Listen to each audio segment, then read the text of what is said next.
wanted to show you guys how I do one of my favorite things to do at the very end of editing an image, that kind of gives it a really creamy glow. And so we'll have the background selected of the flattened image and press Ctrl J to duplicate the layer. And I'm going to call this creamy glow. And on this creamy glow layer, we'll go up to blur, Gaussian blur. And really you can set the radius to whatever you want depending on how intense you want the effect to be. But one of the things I don't want to do is have the colors bleed too much into each other. Because that can just be way too intense in the end. So I'm going to put this at about 12. And from here, we just change the blending mode to soft light. You can also use overlay to make it punchier, but soft light, obviously, as it is, it's way too intense. But I put it at a very low opacity. The more you increase it, the more the colors tend to bleed together, and the poppier the image becomes, the darker the blacks become.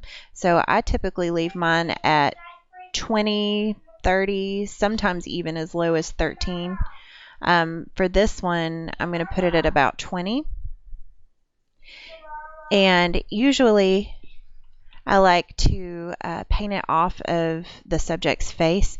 In this image, though, his face is not really a focal point, and I don't think a little bit of the green might be bleeding into his hair. So just to be safe, I'm going to give it a layer mask and paint the effect off of his hair. I just don't want the green from the trees to bleed into here.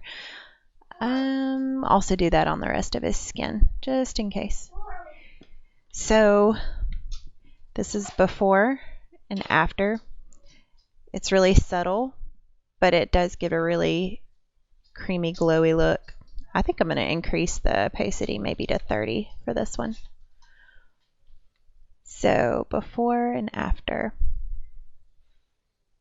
I really like this. So that's just one of the things that I really like to do, and you might like to do it. It works for some images better than others. It really just depends on the image, and like for close-up portraits, it's not really good. You don't want to blur together the colors of people's faces and things like that. But for landscapes, for this type of image, where the subject's a little further away and there's a lot of background included in the frame, that it really looks pretty.